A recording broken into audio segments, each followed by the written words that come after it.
Good morning guys. Sagot mega love shout out sa inyo everyone. Ayan, thank you Lord dahil meron na naman po tayong blessing na pagkain today guys.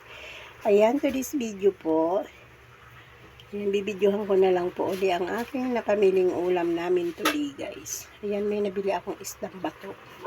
Isdang bato daw to. Salamat sa Diyos. Salamat din po sa inyo mga viewers ko.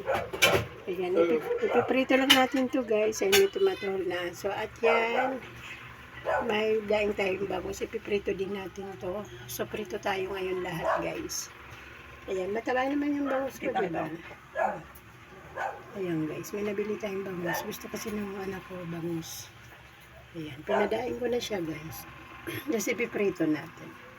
Then, kasi meron tayong pakbet. Ayan. Ito po yung ating turn na today. Magpapakbet tayo. Ayan, kompleto na siya sa Ricardo. Meron na siyang kamote. Amati sibuyas.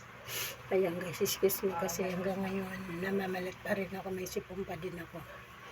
Ayan, ito po yung ating ulam for today guys. Maga na naman ako nakapamili. Tulad ng dati paggagaling ko sa school. Dumadaan ako sa palengke. Ayan, ang ating nabiling isda today. Salamat sa Diyos at lagi tayong may biyaya. At salamat din sa inyo, aking mga subscriber. Thank you so much po. Mega love shoutout po sa inyong lahat. And thank you so much. Samahan niyo po ako magluto today. God bless po.